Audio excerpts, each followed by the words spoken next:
on the way in, it's just vast acres It is. of goldenrod. This spot doesn't pay it justice, but it is literally just acres and acres of goldenrod here.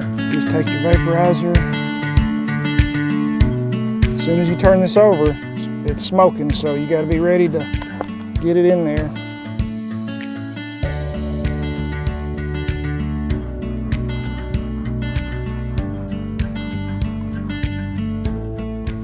Yeah, we got it rolling now. We got some smoke today. Got some dry pine needles crammed in there on top. Keep them pellets from rolling out. Yep. Starting you up a little fire in the hive. I'm That's sure right. your bees appreciate that. That's right. Good morning, and I'm talking about a beautiful morning. We are with Rural Route Farms today. Justin Lowe, Good owner. morning. Man, I appreciate you letting us come out with Yeah, you today. happy to do it. This will give the viewers out in YouTube land a insight as to what your day this time of year is. So to be a honeybee right now is a pretty good deal, because I don't know if on the way in, it's just vast acres It is. of goldenrod. This spot doesn't pay it justice, but it is literally just acres and acres of goldenrod here. And the goldenrod is kind of the golden rule in the fall. This is what beekeepers want to see. It's what the honeybees have waited on. They'll put their fall weight on. By that, the goldenrod produces nectar, enough nectar that these bees can pack out. Yep. Okay. Are you seeing smaller clusters at this point as far as your brood patterns, or are your bees going to hold decent brood patterns over winter, especially when they're in a fall flow? They're definitely holding right now to what they had all summer, just because the nectar's coming in now, so they're staying built up big enough to be able to take advantage of what's out there. Okay. I don't think, and our temperatures have been very warm for October. It was what, 90 over the weekend. Oh yeah, and it's you know, I'm personally not a heat fan, but it seems to me like our goldenrod running 4 or 5 weeks At least 4 or 5 behind weeks. what it would typically be. Yeah. I think that I have read and heard that the goldenrod produces a nectar in the heat better than in the cold. Definitely. So from a guy's aspect that hates summer, look at it this way. That may be pushing that nectar, keeping it available for these bees longer, which is better than we get a bloom, we go immediately into a frost, cold weather, and it shuts them down right there. Yep. Then what that means is Time to feed. feed them up. Yeah, If they can't get it naturally, we got to put it on. Yep.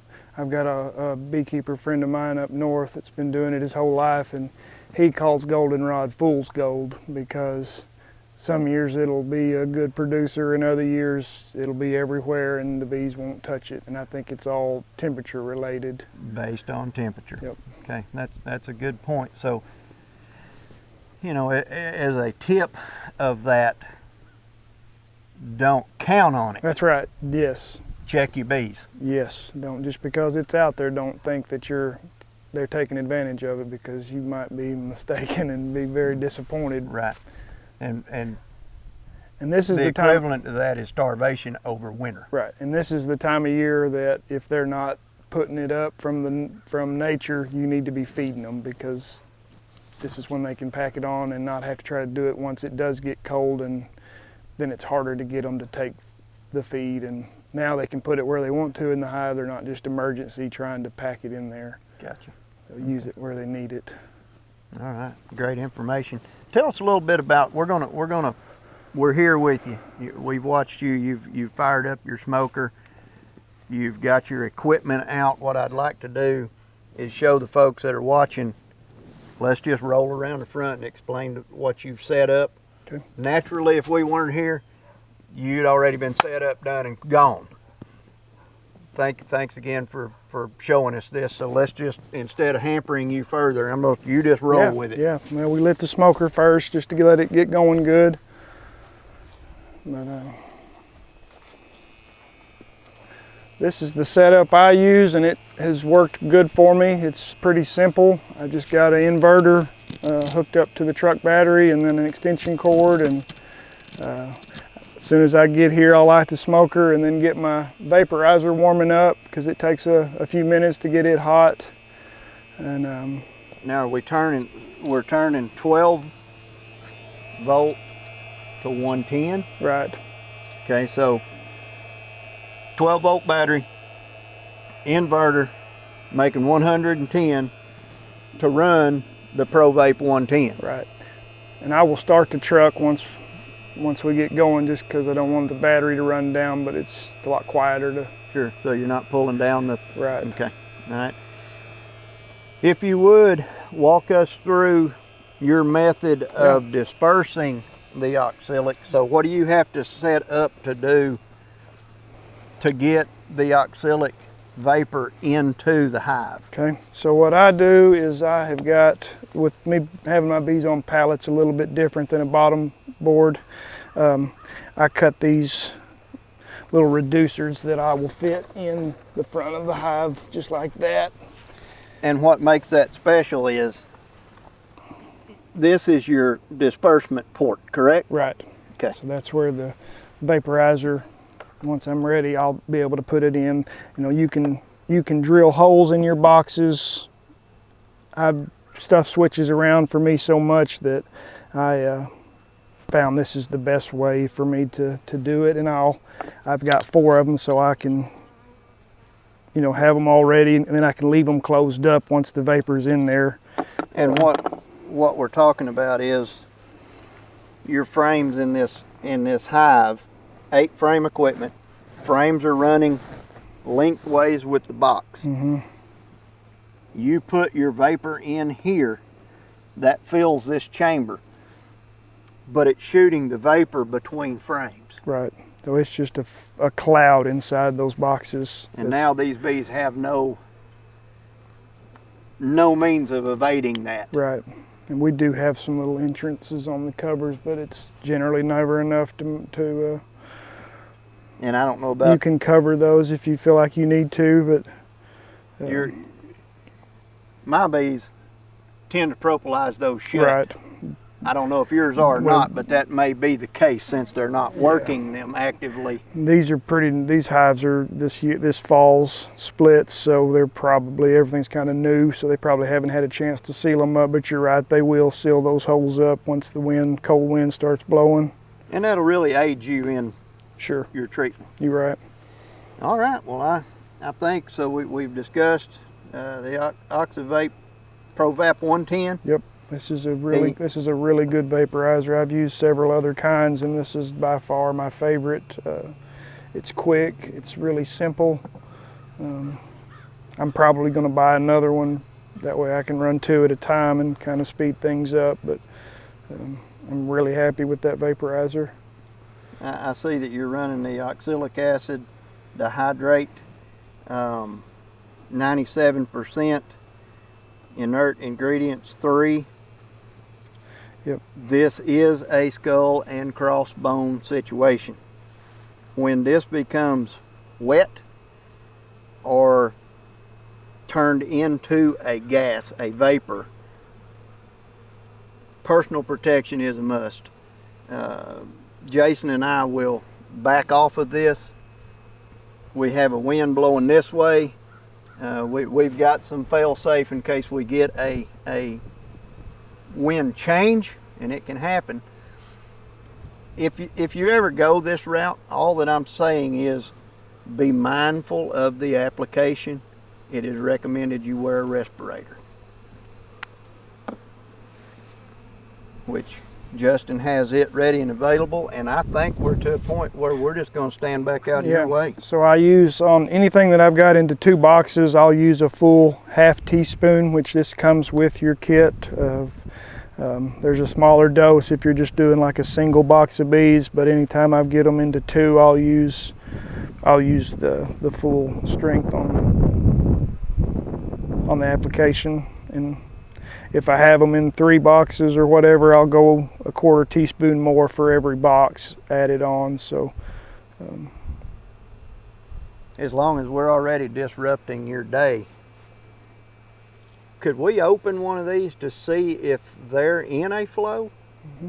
And you kind of say, no, not really, or yes it is. Well, kind of show us what we would look for. Yeah, so like I said, these hives are I think I put them out here 2 weeks ago. So they've definitely had. They've had some time. I don't know how well the goldenrod has matured out here as far as what they're getting. They're bringing a lot of pollen in right now, so I would think that the goldenrod's probably starting to produce some nectar. Okay. If you don't mind doing that for us, I'm gonna put my veil on and let me grab my gloves. You grab. So really, when you're doing these treatments, it's not best to open the hive. You really want everything to be sealed. So and it's fine to do this for us because I think that they'll seal right back down. But just so you know, don't go check your bees before you do these treatments. Do them right, just where the hives had time to propylize and seal up, because you want to keep as much of this vapor inside the box as you can.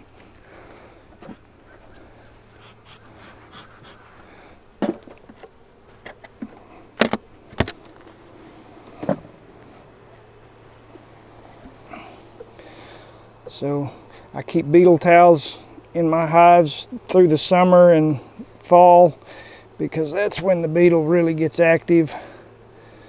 So you can see all that good nectar in there. So this is, for all intent and purpose, goldenrod nectar. Yes. You can see they've made a little halo. She's actually laid eggs in all of this right here. These are, I made these hives up at the 1st of August. That's an interesting point. All of this is liquid nectar that's been brought in. This open comb is being left for the queen to deposit eggs. Yep. Now that she's placing it up here under that halo of honey. Yep. Yeah, she's actually laid eggs. Nearly all. So we got eggs in the bottom? Yep.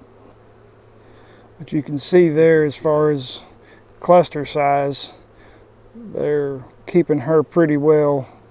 Now, this is the second to outside frame, so I bet if the closer to the middle we would get, there would be a bigger brood. The stronger it would get. Yeah, a bigger brood pattern, less nectar.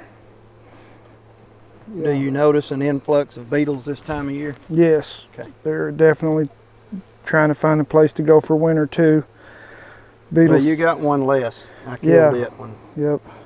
They like to hide. If you do these towels, usually they like to hide under them too. So I like to flip my towel over as soon as I get there and just smash the ones that are hiding under the towel. But it is amazing how well that towel works. Oh gosh, yeah, it is. It's just simple too. You know, there's no oil or anything. You just throw it in there and it's, bees chew it up a little bit, get it kind of where it's roughed up and the beetle's legs hang. I do kind of keep it on the edge of the box there so the bees can't drag it. They will try to get that out of the hive. They'll chew it down. Anything that don't belong, right? It's got to go. Right. Well, I appreciate you opening that up and letting us see it. No Well, problem. I'm going to step back and I'm going to let you carry on with what you got going. Okay.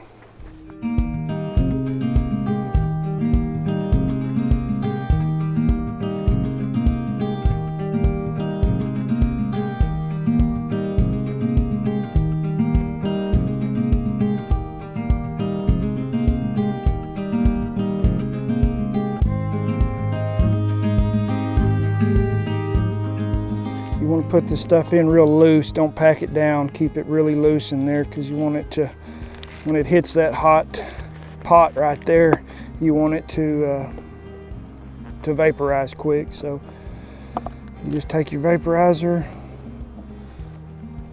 As soon as you turn this over, it's smoking, so you got to be ready to get it in there.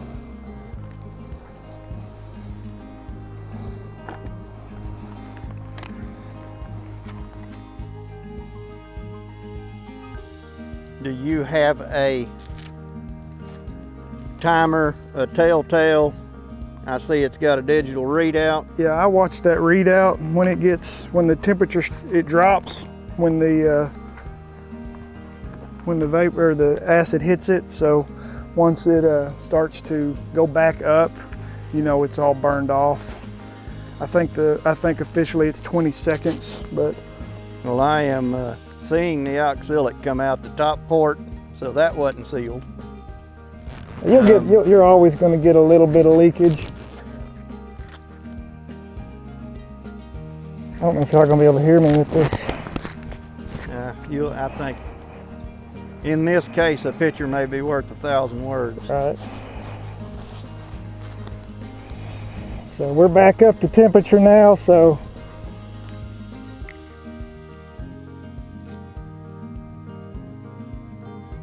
Jason, prevailing winds seem to be right here coming to you. You might want to stay on this back draft just for safety reasons. I know we've got our mask on and that's got to help, but we are not prepared like he is.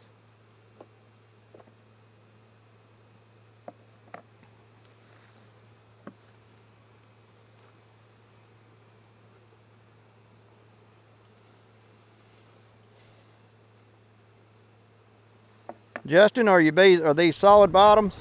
they are. Yeah, if you had a screen bottom, you would have to find a way to block it up in some way, because your vapor would all come right out the bottom.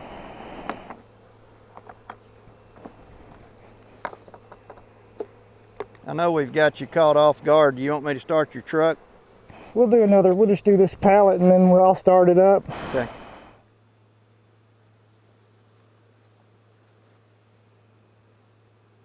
I think a question I would have on the outside looking in, what about those bees that are returning and can't get back in? They're not subject to the treatment. That is one downfall to this treatment, that time of day, if you were to be here early in the mornings doing it, is better when everything's in there, or in the evenings would definitely be better.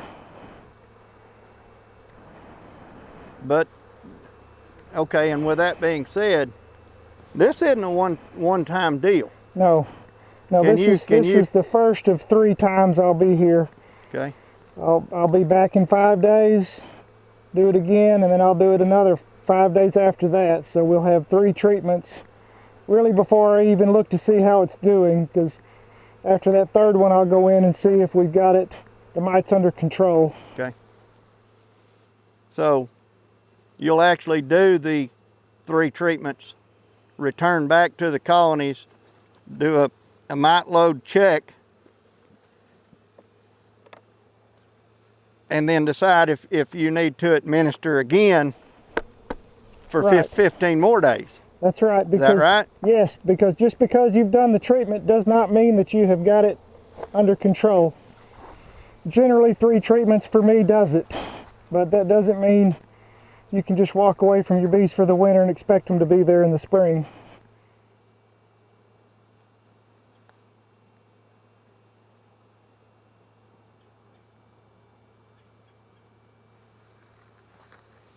But oxalic, all in all, fits your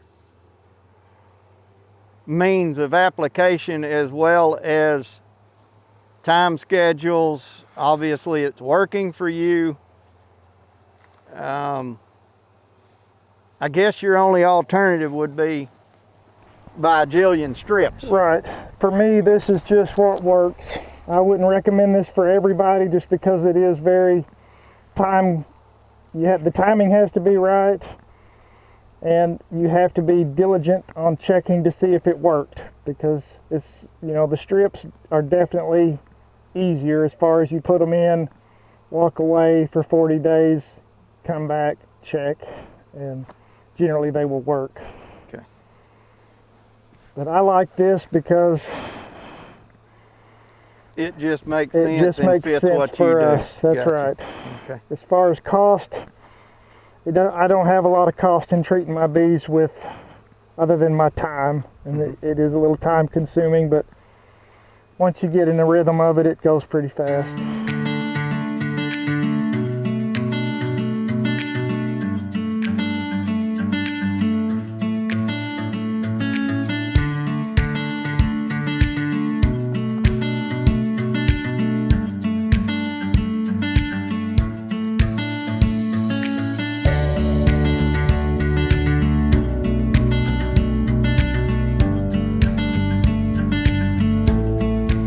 If you want to go back up to the front, you ought to see all the forage bees that are trying to get back in, because we leave them closed for a few minutes to make sure the vapor stays, but you see all the pollen, that orange. Some pollen toters this morning, aren't they? That orange and white and yellow pollen.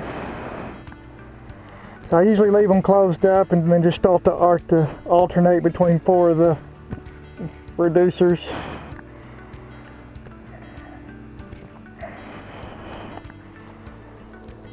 And probably when you remove those, like you're doing, they'll still be, yeah, I've seen a little fog. There'll still be a little vapor for those bees that'll get in and run into it. I think theoretically it's about 7 or 8 minutes you're supposed to leave them in, but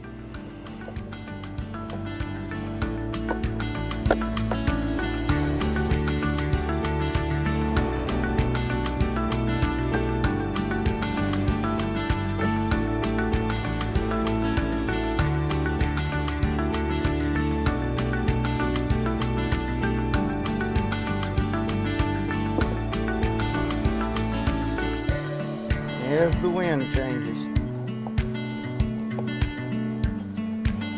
That's why it's just best to wear a respirator.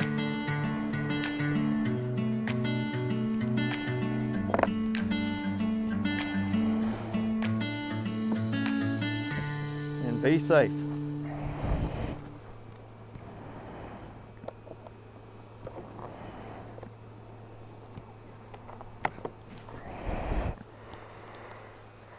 that entrance reducer is a little bit small for that entrance there, so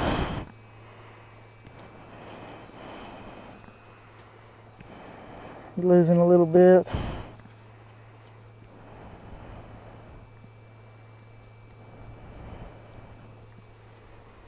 But the name of the game, as you explained, this isn't it. No. They've got 2 more treatments coming. That's right. So and the reason you do that is you're just following the breeding of the life cycle of the mite. So as that, let's see, let me get this one. Well, you brought up an interesting point. What is a life cycle of a mite? So what you're doing is this will only kill the mites that are on the backs of the bees that are in there crawling around, which generally are your nurse bees. So that's why you have to come back, because every time new brood hatches with mites on their backs, there's no treatment in there to kill them during that 5-day window. So you come back every 5 days and keep hitting them until you get back to that eggs that were laid today that will be clean. And the mite that's on the back of the bee is the same mite that ends up in a cell with a bee that is growing. Right. And so one mite will get in there and she will lay generally 5 eggs, a male and 4 females. The male breeds those 4 females underneath that capping. So when they hatch, there are 4 new mites coming out bred, and then the foundress, the first mite that went in. So you can see how they can grow exponentially from 1 to 4. Those 4 have 4 more, and then 4 more after that. So you can see how it can really like roll and swell on, overcome a hive pretty quick. Right. So easily enough to say within 32 days, you got a bumper crop of adult laying mites. Right. And generally the mites get bad when your bees slow down on brood. So, if you think about it, you've got less bees being born the chances of a mite getting in there are way higher. So that's why they crash in the winters. Which increases the mortality rate. Right, that's why they crash in the winters, because everything that gets laid, the mites, there were so many mites in there during that time that they all have mite damage, you know. Man, that's great information. That's the stuff these guys need to hear. That's stuff I need to hear. That's awesome. I hope you can hear me with this mask on. I think we'll all be good. I'll try to recap the high points, but I'm pretty certain that folks will be able to hear you.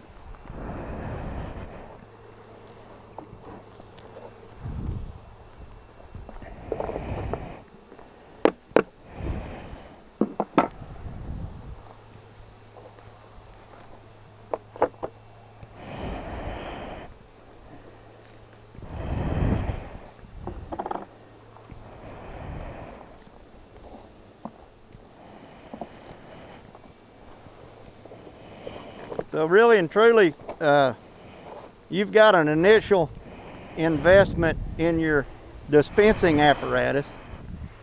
Oxalic, in comparison to buying cases of strips, is cheap.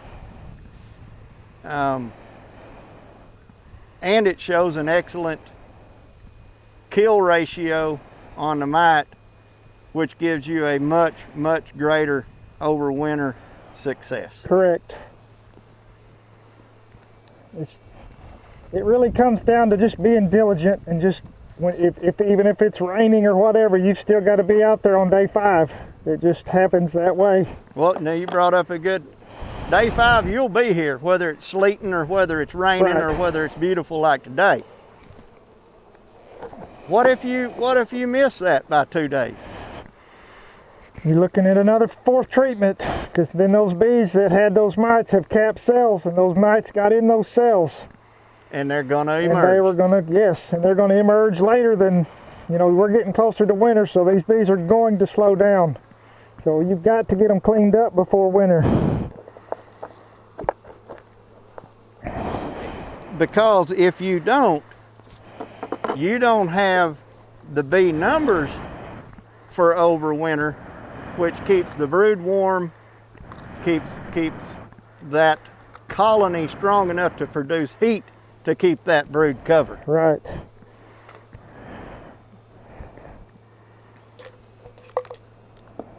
The mites not only feed on the bees, they can pass diseases and viruses to them. So even though they might not shoot up the bee, you know, the wings may look okay coming out, it's not a healthy bee.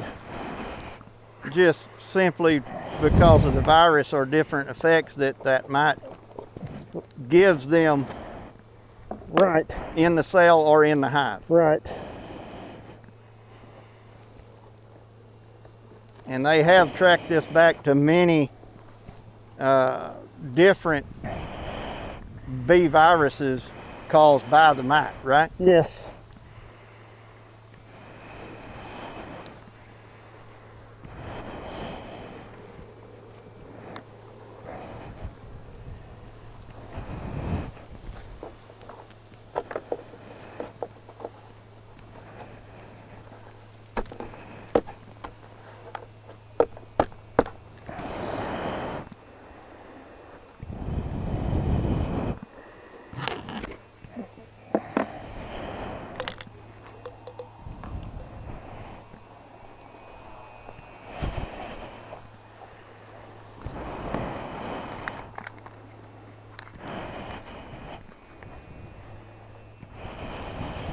I'm telling you, you got good looking,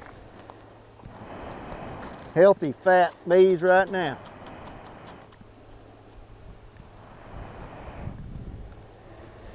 Yeah, this fall flow we're getting right now has really helped a lot.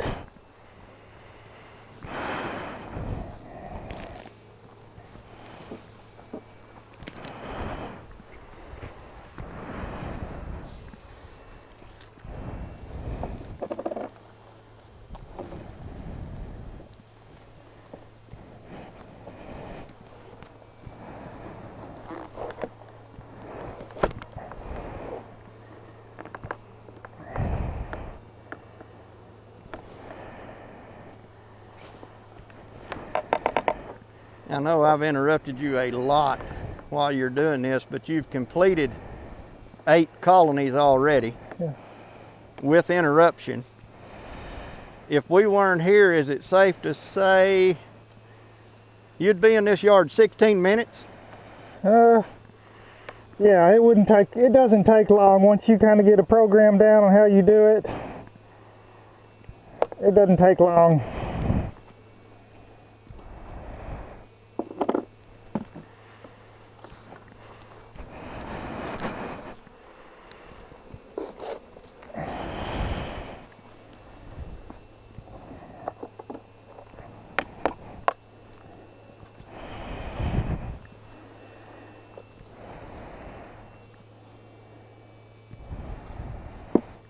Well, I can tell you from the outside looking in, I am impressed with you moving right along and with your program and what you got going. It doesn't take long. Really, like I've been stressing, the thing with this treatment is just being diligent, coming back. Diligence and persistence. That's right. And during that time, it's time. It's time away from 1,000 other things you could be doing, but it has to be done. Yep.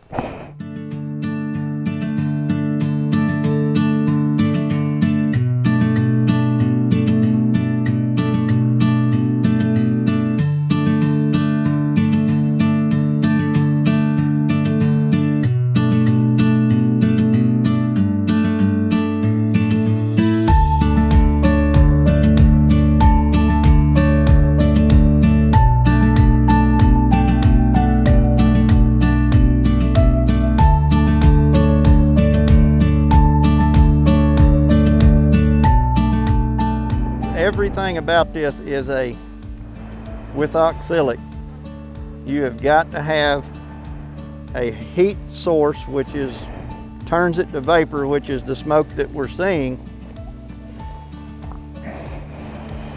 And without a good solid heat source, you're kind of dead in the water, huh? That's right. We can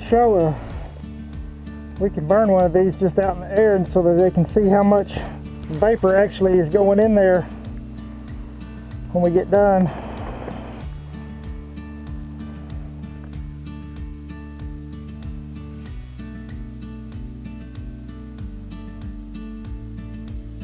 And as the wind has already proven to us that you can't count on. I'm just going to run out here and do this real quick. No. Wind's blowing that way, it's all going to work. There's no sense in taking a chance. I do this way too many times to take a chance. It would be nice, but it just doesn't. You just don't do that. Right. Well, anything with a skull and crossbones on the label's probably not good to be breathing or eating or getting on you. That's right. It's there for a reason. So you keep multiple chemical caps. I watch you move. You start one, you move to the next. Right. It comes with your kit. Will come with 2, so that way you can have one loaded, ready to go, and we just swap the entrance reducers as we go. Okay.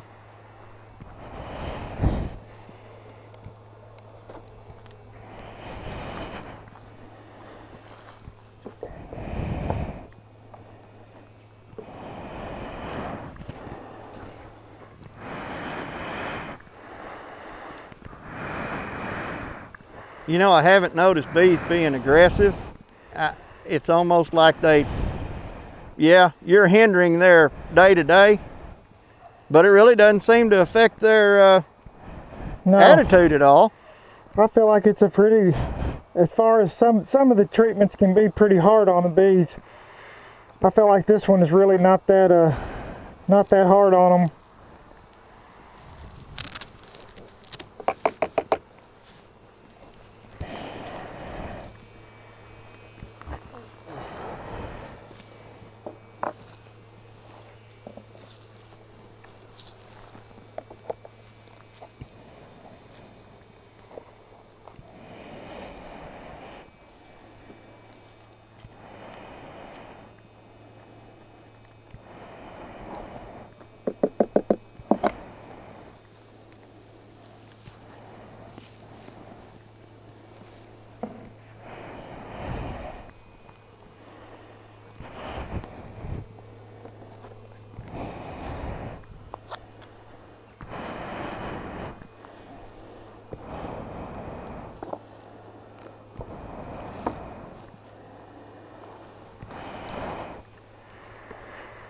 A lot of my boxes aren't straight and level and pallets aren't square anymore, so sometimes these things fit a little loose and I have to physically hold the vaporizer in there.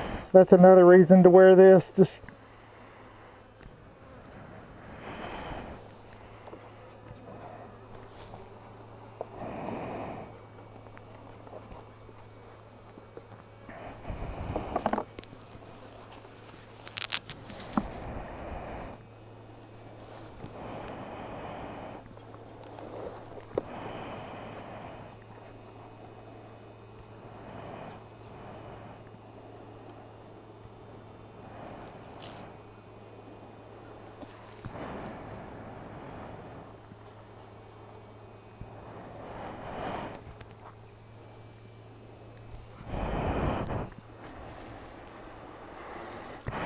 What kind of grass is that right in front of you, Justin? Do you know? I think it's like foxtail.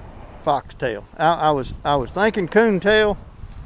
Foxtail, I believe you're I right. think it's foxtail. Looks like it produces a pollen. Yeah.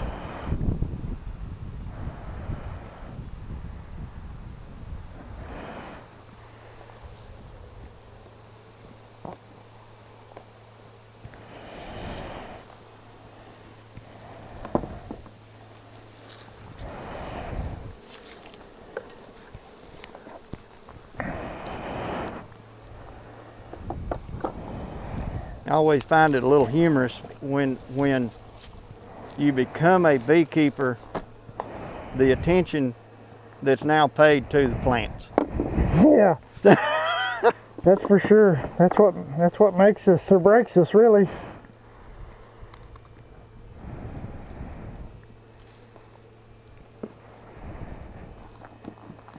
So yeah, this thing is super hot.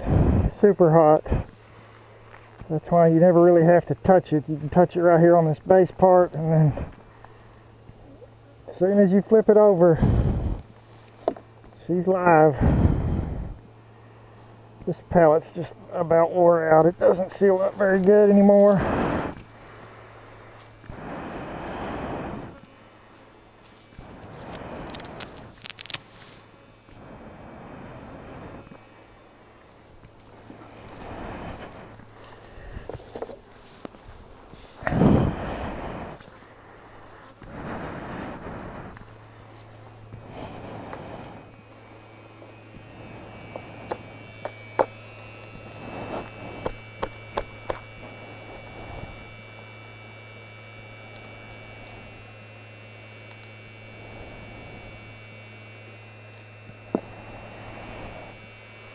I don't know if you can see, but as soon as it gets back up to about 125, 128, somewhere in there, that's generally where I pull it back out because all of it vapor's been burned.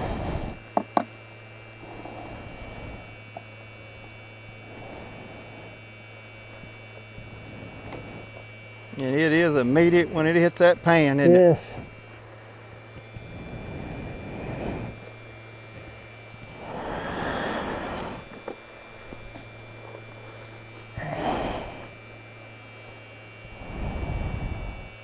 And one more good example of why you wear a respirator. That's right.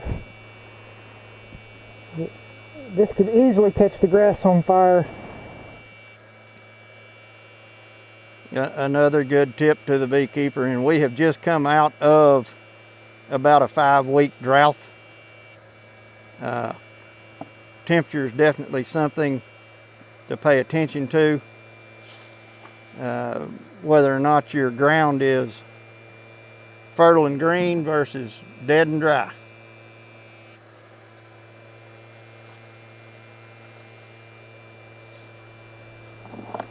So we'll leave them closed up for a few minutes and then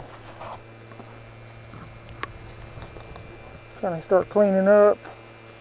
I think if we walk back to the initial hive,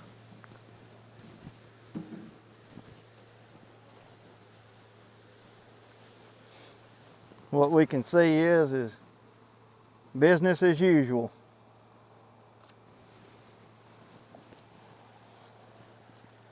Pollen going in. Hopefully some nectar.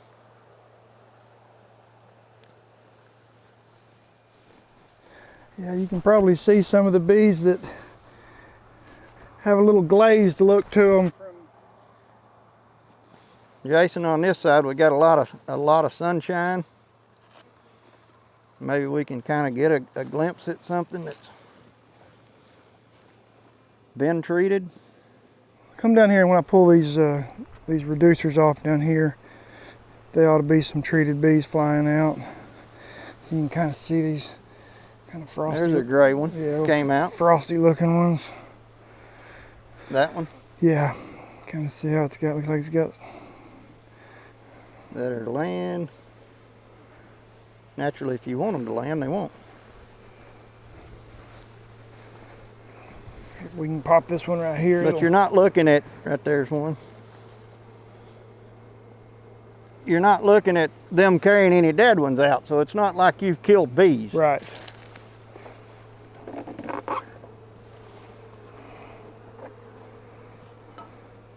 See that one? Man, at the pollen. Yep, there's a frosty one. There.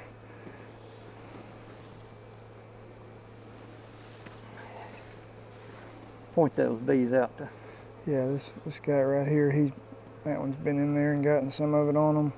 So what that oxalic vapor does is, I believe it burns the pads of the mite's feet, and they actually just can't hold on anymore.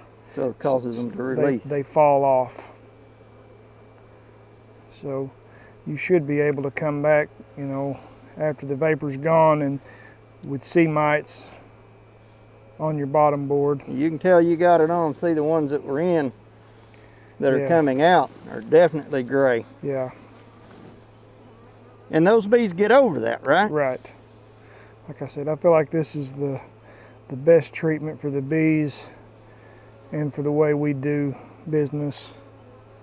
Very good. There's some ready, there's some gray bees ready to come out.